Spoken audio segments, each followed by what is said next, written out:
नमस्कार, आप देख रहे हैं प्रदेश का सबसे भरोसेमंद news channel India news Haryana में। आपके साथ ममता तिवारी। फरीदाबाद मेट्रो में आपका स्वागत है। आपको दिखाते हैं फरीदाबाद की हर तमाम बड़ी और आपसे सरोकार रखने वाली खबर।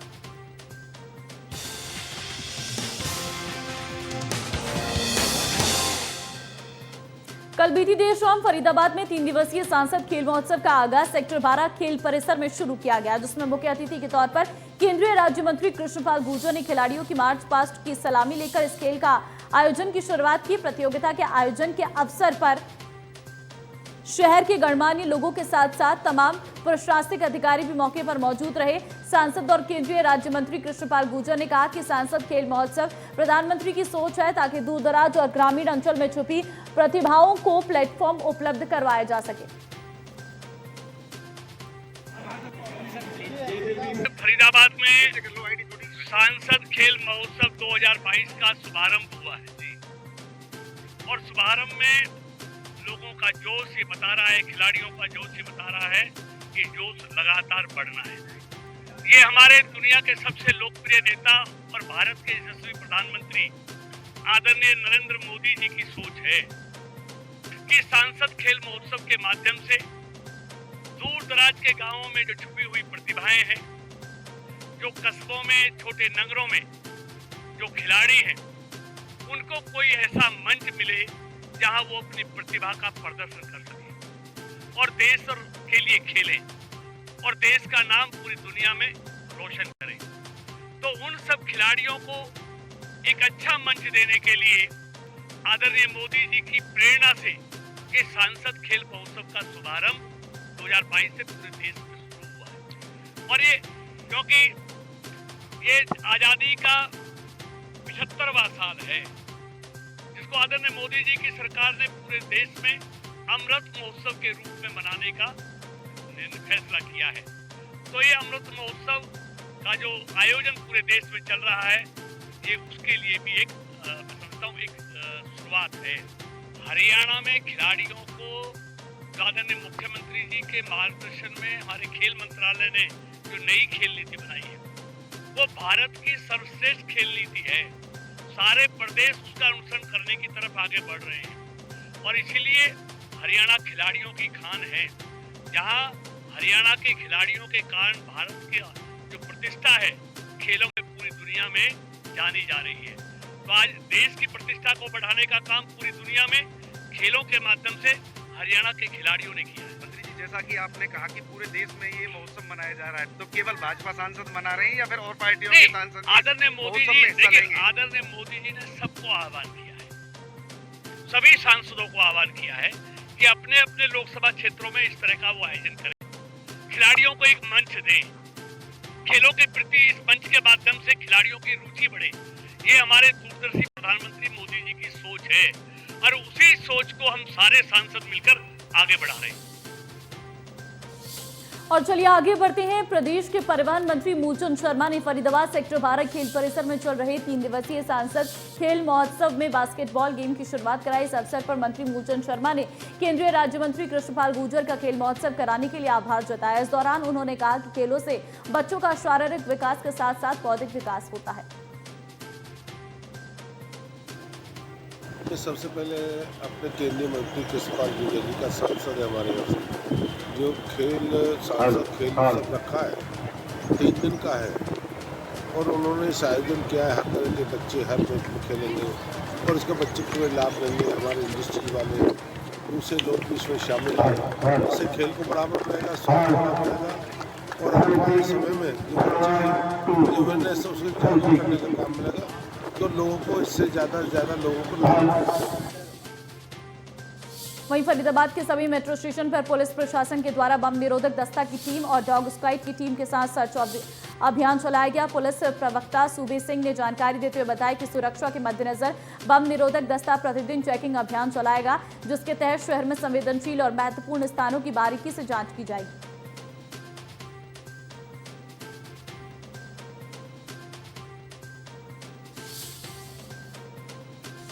चलिए आगे बढ़ते हैं। नेशनल हाईवे नंबर 19 पर गतपुरी टोल प्लाजा पर चल रहे टोल हटाओ आंदोलन के धरने के दौरान अचानक एक बदमाश ने पिस्टल दिखाकर धरना दे रहे कांग्रेसी नेताओं और ग्रामीणों को टोल से हटने की धमकी दी और भारी पुलिस की मौजूदगी में बड़े आराम से वहां से निकल गया। धमकी के दौरान प्रदर्शनकारियों में पूर्व मंत्री करण दलाल और पूर्व विधायक टेकचंद शर्मा और विधायक पूर्व रघुवीर तिवतिया, कांग्रेसी नेता जगन डागर सहित सैकड़ों लोग मौजूद थे। इस मुद्दे को लेकर कांग्रेसी नेताओं ने पुलिस को शिकायत दी है, जिस पर पुलिस ने उक्त आरोपी की गिरफ्तारी के लिए 4 टीमों का गठन करके भेज दिया है।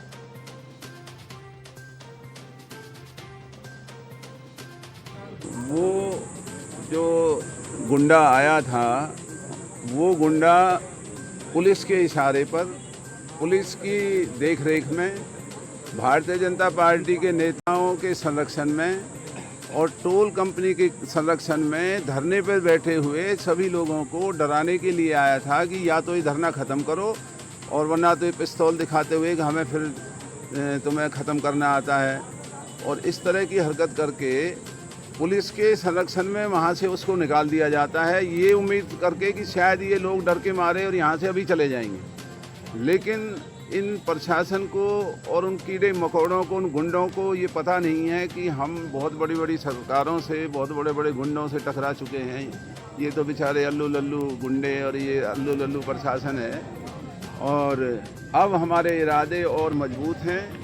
इन गुंडों को भी सबक सिखाएंगे, इस पुलिस को भी सबक सिखाएंगे और जो इस केंद्र के सरकार के मंत्रियों के इशारे पर जो रिलायंस को लाभ पहुँचाने के लिए आज इलाके को पिस्तौलें दिखाई जा रही हैं, इनका भी इलाज करेंगे। लेकिन सबसे बड़ी शर्मनाक तो बात यह है कि जब पुलिस प्रशासन की गाड़ियां वहां खड़ी हुई हैं और वो वहां सीआईडी के भी लोग थे, एक बंदा आता है, गालियां देता है पब्लिक को, जान से मारने की धमकी देता है, रिवॉल्वर ऊपर लहराते हुए तानते हुए कहता है कि मैं तुम यहां से हट जाओ वरना तुमको सबको हम सबक सिखा देंगे।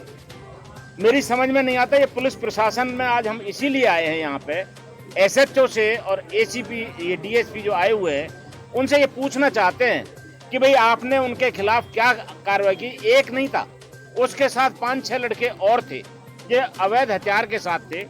आज अभी एसीपी या एसएचओ इनसे पूछेंगे कि उन्होंने अरेस्ट किया है या नहीं किया है। नहीं किया है तो परसों इसका जवाब हम पंचायत में सबको सामने करेंगे और जो डिसीजन पंचायत लेगी उसमें सख्त से सख्त कार्रवाई करेंगे। इसमें कोई डरने वाली बात नहीं है। जिस टोल का जो आशंका थी उसका टेलर आज यहाँ दिखा दिया गया। इसी की आशंका को देखते हुए अभी तो ये सीधी तानते हैं, आगे चल के ये गोलियां मारने की भी हिमाकत करेंगे अगर इलाका नहीं उठा तो। हम दोबारा वहाँ धरने पे चल के बैठते हैं, पुलिस को वहाँ से हटा दो। ये गुंडे अपने सारे परिवारों को लेके वहाँ आने की बात दूर है, सिर्फ झांकने की हिम्मत करा के दिखा देना। इससे स्पष्ट है कि सारा कराया धराया पुलिस का है। जो इसकी बैक में है उनमें इतनी हिम्मत नहीं है वो आगे आगे करा जाए, इसलिए उन्होंने अपने दुमछल्ले पुलिस के रूप में भेज दिए हैं कि भाई तुम इन्हें डरा धमका के आओ। और लेकिन हमारा भी जवाब उन तक पहुँच जाए कि हमने एसपीओ के दफ्तर में एसपी मुर्दाबाद के नारे लगा के इस बॉर्डर से उस बॉर्डर तक उनके खिलाफ इश्तिहार चिपका के उनके पब्लिकली कपड़े उतारे हैं। और वो ध्यान रखें इस बात का, यदि जरा भी ढील हुई तो हम दोबारा से वो काम करके दिखा देंगे। उस मामले में अभी शिकायत मिली है और एफआईआर दर्ज की जा रही है इसमें, और हमने वहाँ पे उसकी गिरफ्तारी के लिए 4 टीमें भेज दी हैं और टोल पे लगे हुए जो सीसीटीवी कैमरे हैं उनकी फुटेज खंगाली जा रही है और उसकी आइडेंटिफिकेशन करके उसको तुरंत से तुरंत गिरफ्तार किया। हमने टीमें पहले ही भेज दी हैं और कभी भी किसी भी टाइम उनमें कामयाबी मिल सकती। जो वहाँ पे घटना घटी है वहाँ की सीसीटीवी फुटेज के अनुसार से कार्रवाई की जाएगी और जो भी फैक्ट्स हैं उनके अनुसार से कार्रवाई की जाएगी। चलिए आगे बढ़ते हैं। प्रदेश के कई जिलों में गर्मी में बिजली की परेशानी से लोग जूझ रहे हैं। वहीं बल्लभगढ़ नगर निगम कार्यालय में बिजली की बर्बादी देखने को मिल रही है। नगर निगम कार्यालय में अधिकारियों की अनुपस्थिति में एसी और पंखे खुले छोड़ रखे थे। कार्यालय पर अपने काम के लिए लोग पहुंचे। लोगों ने शिकायत बताई, सुबह 10 बजे तक कोई अधिकारी कार्यालय पर नहीं पहुंचता था, लेकिन उनके कमरे में लगे एसी और पंखे धड़ल्ले से चल रहे थे। लोगों ने इस बात को लेकर नाराजगी जताई कि लोग बिजली की कमी से जूझ रहे हैं और अधिकारी बिजली की बर्बादी कर रहे हैं।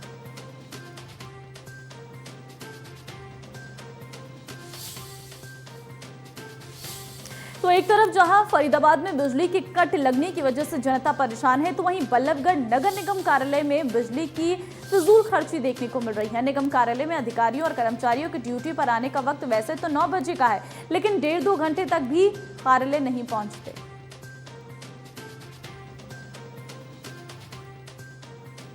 नगर निगम काम कराने के हाउस टैक्स, पानी का बिल पिछले लास्ट अप्रैल का फर्स्ट वीक में आया था, तो आप बोला था जी आपको बीच में आपका आ जाएगा, आपके पास आ जाएगा। हाँ, पानी का बिल कल ये बोला पानी हाउस टैक्स के लिए, बोला हाउस के बाद 10 दिन के बाद आ जाना, वो ठीक हो गया। ऑनलाइन नहीं अभी हो रहा है, 10 दिन के बाद हो जाएगा, सिस्टम ठीक हो जाएगा। फिर अप्रैल का लास्ट में आया, फिर हाउस टैक्स पानी का दोनों का ही बोला। जब बोला तब बोल रहे हैं जी अभी तक हो नहीं, आपका हाउस टैक्स अभी बाहर भरो, नहीं तो अपना आप खुद भरो। और पानी का बिल नहीं, यहाँ तो आया अभी आधा घंटा हो गया बस, और नहीं। यहाँ का आज का हम अधिकारी से बात हुआ, वहाँ से मेन आदमी वहाँ से बात किया मैंने, वहाँ का जो हेड क्लर्क है वहाँ से बात किया मैंने। आज अभी बात किया, बात करने के मतलब हाउस टैक्स से किया हुआ, हाउस टैक्स का बोला अभी वो आपने बोला था फर्स्ट में से हो जाएगा। फर्स्ट में क्या हो, फर्स्ट में क्या, उसके बाद 7 तारीख में पता किया नहीं हो रहे। फिर अभी आज कितना तारीख है, 19 तारीख है, 19 तारीख आ जाए, अभी भी वही सेम प्रॉब्लम। नो करेंगे ये जो हॉट टैक्स के जो बिल है अपने घर से भर दो, अब कहाँ जाए ऑनलाइन। इन्होंने बोला एप्लीकेशन लिख दो और रजिस्ट्री फोटोकॉपी लगा दी, आधार कार्ड और डेट सर्टिफिकेट उनकी लगा दी, अपनों लगा दी आधार कार्ड सब। अब कल आई तो कल कह दिए कि ऑनलाइन जाओ, ऑनलाइन पे गए तो वहाँ पे बोले डेवलपमेंट चार्ज लगा दो, कॉपी फोटोकॉपी भर रखे हैं। अच्छा उसे लगा दी सारा, वो उसमें ये लोक सेवा केंद्र में गए तो उन्होंने जब देखते हैं तो आईडी तो पति के नाम से हाउस टैक्स जाहिर है। तो इसके अलावा हम क्या कर सकते हैं, हम तो ये ग्राहक हैं, हम तो ये है कि सिस्टम जो बताया है ये खराब है, अगर अच्छा है तो हम भर देंगे, खराब है तो ये घर चले जाएंगे। चलिए आगे बढ़ते हैं। भीषण गर्मी के बीच बच्चों की पढ़ाई भी बाधित होनी शुरू हो गई है। बिजली के डिमांड और सप्लाई में फर्क आने की वजह से कई जगह फॉल्ट भी हो रही है। सेक्टर 3 स्थित सरकारी स्कूल में बिजली का फॉल्ट होने की वजह से बच्चों की छुट्टी करनी पड़ी। स्कूल के प्रिंसिपल का कहना है कि फॉल्ट होने की वजह से छोटे बच्चों को छुट्टी कर घर वापस भेजना पड़ा।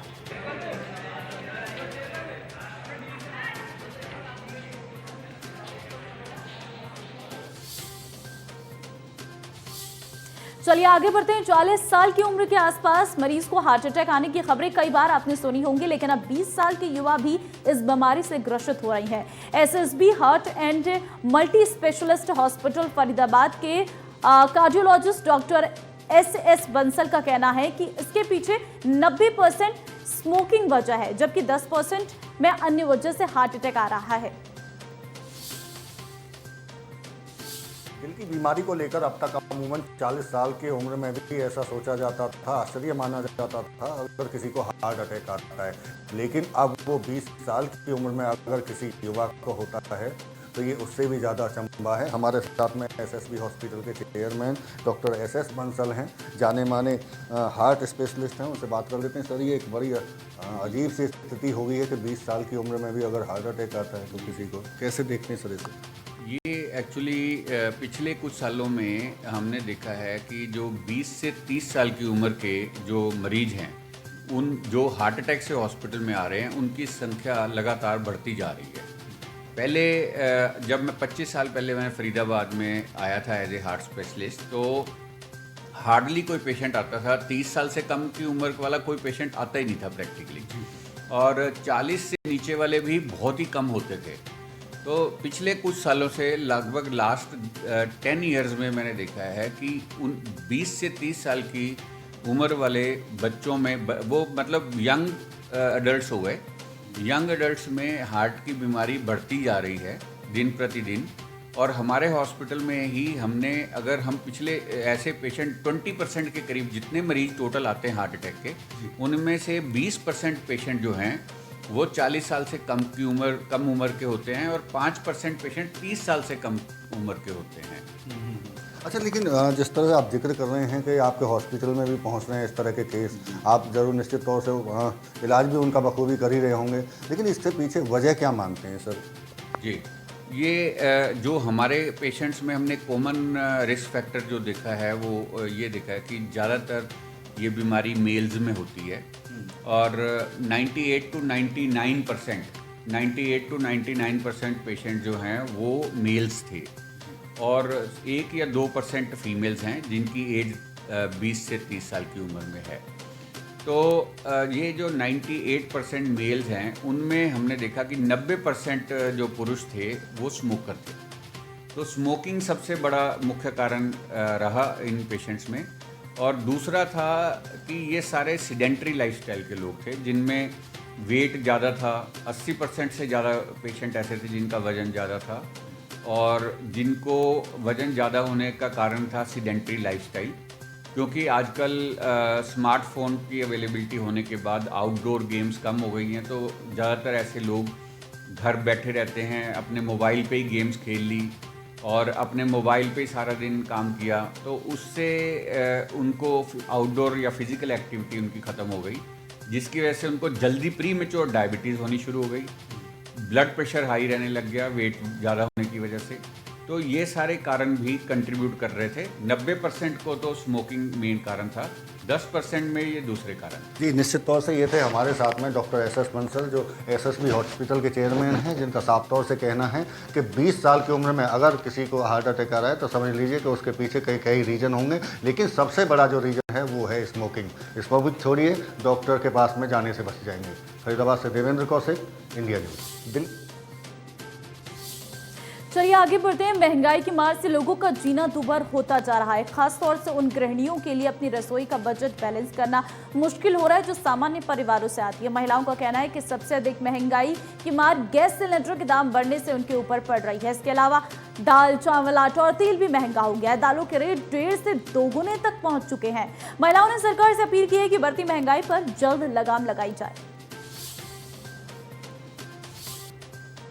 बढ़ती महंगाई के बीच में आम आदमी का जीना दुभर हो गया है और ऐसे में मुश्किल हालात इसलिए बनते हैं जब गृहिणियों को अपने रसोई का बजट सीमित करना पड़ता हो। हमारे साथ में तमाम गृहिणी हैं, ये महिलाएं हैं जो रसोई संभालती हैं, लेकिन आजकल इन्हें रसोई संभालना थोड़ा सा मुश्किल इनके लिए होता जा रहा है। ये तमाम हम बात इनसे करेंगे, क्योंकि जिस तरह से लगातार रसोई गैस के दाम बढ़े हैं, उसके बाद में दाल, तेल, सब्जी, ये तमाम चीज़ें ऐसी हैं जो रसोई में रोज़मर्रा की चीज़ें हैं ज़रूरत की, लेकिन महंगी होती जा रही हैं। कैसे देखते हैं, क्या लगता है आपको, क्या चीज़ महंगी हुई है? ये सब चीज़ें महंगी हुई है। दाल, जो भी मतलब किचन में सब जैसे फ्रूट्स, वेजिटेबल्स वगैरह जो हमारी ज़रूरत की चीज़ें हैं वो सब महंगी होती जा रही है, तो इसलिए मतलब उनको मैनेज करना बहुत मुश्किल होता है, उसके कटौती करनी पड़ती है हर चीज़ में। कटौती आप कर रहे हैं, आपको क्या लगता है कि कौन सी चीज़ ऐसी है जो अखरती है महंगी होने के बाद में?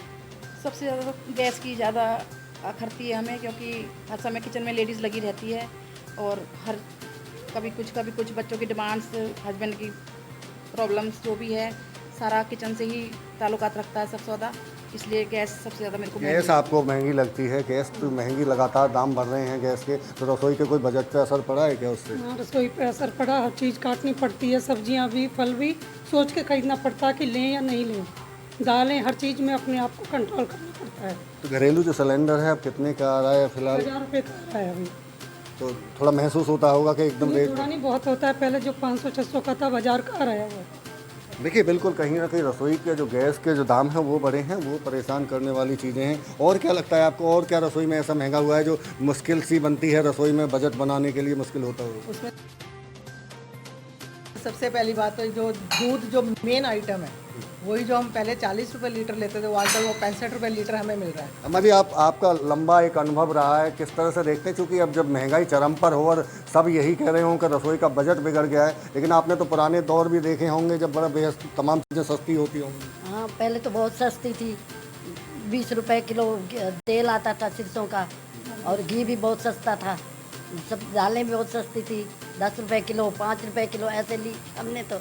अब बहुत रेट बढ़ गया है, और वैसे मोदी अच्छे काम कर रहा है, पर महंगाई बहुत कर दी है। महंगाई ज़्यादा है, सरकार अच्छा काम कर रही है, लेकिन महंगाई को कंट्रोल करने की ज़रूरत है। सबसे पहले तो तेल ही इतना ज़्यादा बढ़ गया, जो आंटी बता रही है पहले 20 रुपये लीटर था, अब कहाँ 200 के आसपास हो गया। सरसों का तेल 180 रुपये। 100 रुपये की चीज़ 160 पहुँच गई, इसका मतलब बजट तो ज़रूर ख़राब हुआ होगा रसोई का। फिर मैनेज कैसे करते हैं इसे आप? मैनेज करना तो बहुत मुश्किल है। अब लगा लो कि अगर पहले हम लोग 1 किलो टमाटर लेते थे, अब हमें आधी किलो लेने पड़ते हैं, एक एक पहले 2 टमाटर डाल देते सब्जी में, अब एक ही डालते हैं, इसलिए बहुत दिक्कत होती है। अब पहले ये जो चिप्स का पैकेट आता था 10 रुपये का था, अब ये 20 रुपये का है, मतलब डायरेक्ट डबल महंगाई, हर चीज़ की महंगाई कहीं ना कहीं देखिए रसोई बिल्कुल। आपको क्या लगता है कैसे बजट को मैनेज करते हैं, क्योंकि बच्चों की फीस भी साथ में होगी, क्या कुछ महंगाई जिस तरह बढ़ी है, क्या आमदनी भी बढ़ी है क्या आपकी? नहीं, आमदनी तो बिल्कुल भी नहीं बढ़ी है, खर्चे बढ़ते चले जा रहे हैं। बच्चों की फीस हो गई, वेजिटेबल्स हो गए, अब इतनी गर्मी है कि फ्रूट्स हमें खाना ही है, चाहे वो महंगा है चाहे वो सस्ता है, वो हमारी नीड है अभी गर्मी में खाने की। बिल्कुल देखिए आमदनी नहीं बढ़ी है, खर्चा ज़रूर बढ़ गया है। फिर अगर इस तरह की स्थिति पैदा होती है, आप आगे आ जाइए, तो किस तरह फिर मैनेज करना मुश्किल तो होता होगा फिर? बिल्कुल, हर चीज़ में हमें कटौती करनी पड़ेगी, खाने पीने के सामान का लेके, बच्चों का भी अगर है हमें पढ़ाई करानी तो सबसे ज़्यादा ज़रूरी है। उसके लिए आप अपने बजट को ही कंट्रोल करोगे कि इसी में ही सारी चीज़ें मैनेज करनी है हमें। देखिए मजबूरी महिलाओं के सामने ये है कि तमाम चीज़ें रसोई में मैनेज भी ज़रूरी करनी है, लेकिन मुश्किल इसलिए है क्योंकि सब चीज़ महंगी हो रही है। आप कटौती करें तो करें किस में आखिर, ये बड़ा सवाल उन गृहिणियों के लिए है जिनको पूरी रसोई का बजट पूरे महीने चलाना होता है। फरीदाबाद से देवेंद्र कौशिक, इंडिया न्यूज़। चलिए फिलहाल मेट्रो न्यूज फरीदाबाद में आज के लिए बस इतना ही। बाकी अन्य खबरों के लिए आप बने रहिए इंडिया न्यूज हरियाणा के साथ। नमस्कार।